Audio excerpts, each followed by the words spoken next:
أخواتي الفضليات، السلام عليكم ورحمة الله تعالى وبركاته. فيديو جديد ووصفة جديدة في قناة فكرتي.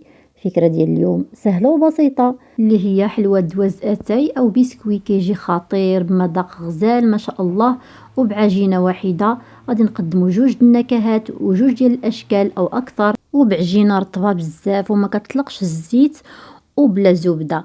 كنتمنى تبقاو معايا حتى الاخر ديال الفيديو باش تعرفوا على المقادير وطريقة التحضير، باش تخرج لكم هاد الحليوة هادي زوينة بزاف. كلشي كنبغيو نتحصلوا على حلوة زوينة بلا عذاب وما نضيعوش المقادير، وهاد الحلوة هي الطلب ديالكم.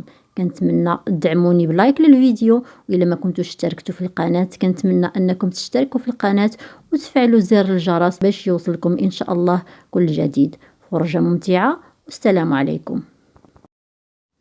غادي نبداو على بركة الله في المقادير وطريقة التحضير. غادي ناخدو 3 البيضات بحرارة الغرفة، يعني ما يكونوش مجبودين من الثلاجة، وغادي نضيفو عليهم قبصة من الملح لتصحيح الذوق، ضروري كنستعملوها في جميع الحلويات ديالنا. وغادي نديرو كيس ديال الفانيليا، سكر فانيليا، وغادي نديرو كذلك كاس ونصف ديال السكر سنيدة. ممكن اللي ما كتعجبوش الحلاوة يكتفي بكاس واحد، انا درت كاس ونص. صافي وكنخلطوا هاد المقادير حتى كيذوب لنا السكر. ممكن انكم ديروا هاد العمليه كلها في الخلاط الكهربائي اولا تكتفيو هكا غير بالخلاط اليدوي. كنحركوا مزيان مزيان السكر مع البيض باش هكذا ما يبقاش العجينه تجينا مزيته وتكون رطبه وما كتطلقش الزيت. صافي كنبقاو نخلطوا حتى كيتغير القوام ديال البيض وكيتغير اللون ديالو قليلا، وكنزيدو كاس ونصف ديال الزيت النباتي، وكنعاودو نحركو حتى كيندمجوا العناصر كلهم. الا استخدمتوا الطراب الكهربائي غيكون من الاحسن، كينقص عليكم الجهد وكتوفروا في الوقت كذلك. صافي هنايا غادي نضيفوا 2 اكياس ديال خميره الحلويات من وزن 7 غرام. نخلطوا الخميره مزيان في هاد العناصر، وغادي نقسموا هاد الخليط ديالنا على 2 باش نضيفوا النكهات اللي غادي نكهو بهم هاد لي بسكوي.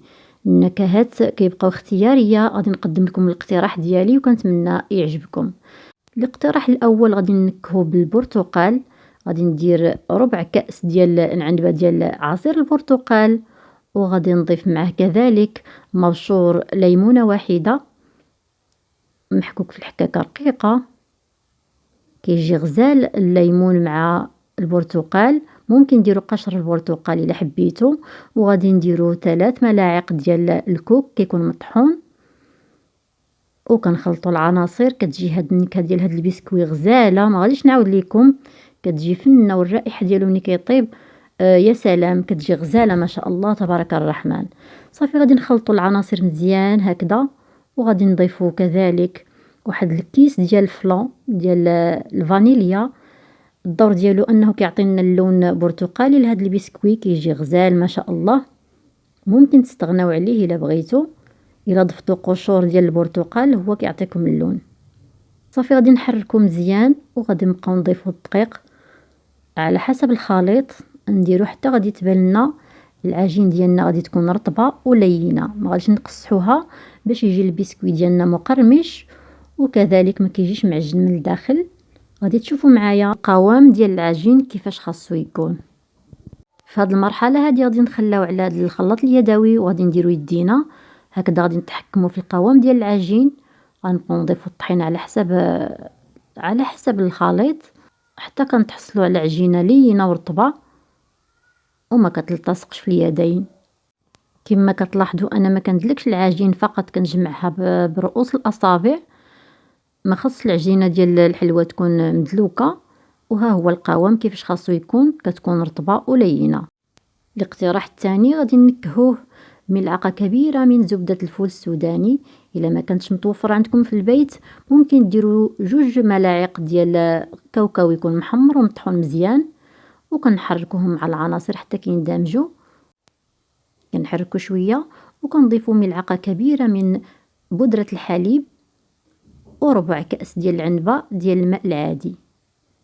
صافي غادي نخلطوا هاد العناصر وغادي نبقاو نزيدو الطحين بشويه بشويه حتى كيتجمع لنا العجين. هذا الاقتراح الثاني كيجي كذلك لذيذ بزاف، والمذاق ديالو كيجي روعه روعه ما شاء الله. غير جربوه وما غاديش تندموا عليه. كنبقاو نزيدو الدقيق بالتدريج بشويه بشويه وحنا كنجمعوا العجين باش داك الفول السوداني والحليب حتى هما كيندمجوا مع العناصر كلها، وكيجي البسكوي كله انه مخلط بالنكهات اللي فيه. كنخلطو مزيان مزيان ونديرو يدينا باش نتحكموا في قوام العجينه. كنضيفوا الدقيق غير بشويه بشويه باش ما تقصحناش العجينه. الا مشات تقصحت لك ممكن انك تزيدي ملعقه او ملعقتين ديال الماء باش تجمع لك وتكون العجينه رطبه. هكذا غادي تساعدك بزاف في تشكيل الحلوه. ها هي كتجي القوام ديال العجينه رطبه بزاف وما كتلتصقش في نفس الوقت. صافي غير كنتهي وكندوزو لتشكيل الحلوه بلا ما نخليوها ترتاح لانها ما فيهاش الزبده، كتجي ساهله والعجينه رطبه كتعطينا الطوع. كنديروا العجين ديالنا بين جوج بلاستيكات بحال هكذا كما كتشوفوا على الشاشه. هاد العمليه كتخلينا نسرحوا العجين بشكل سلس وسهل. غادي نطلقوها بين جوج بلاستيكات وغادي نزيدو نقطعو بالقطاعه. ممكن تختاروا اي شكل حبيتو. انا عطيتكم جوج اقتراحات، ممكن نتوما ديروا الاقتراح اللي كيعجبكم. ممكن تقطعوه بالقطاعه او لا غير بالموس كيف ما بغيتو.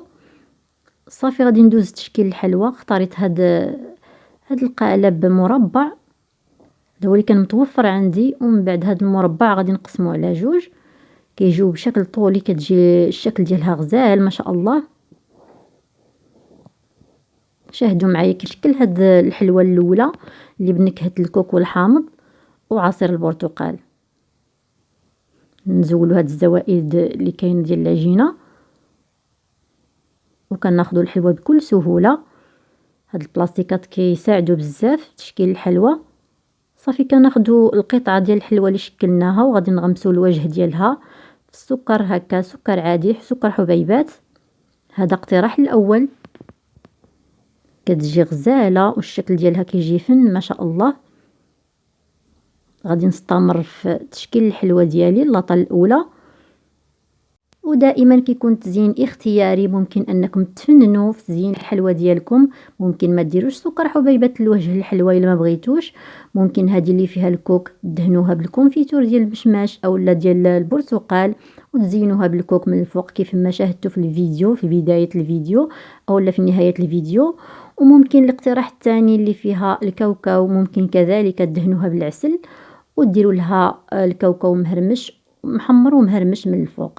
هذا هو شكل الحلوه في الاخير كيجي ما شاء الله غزال.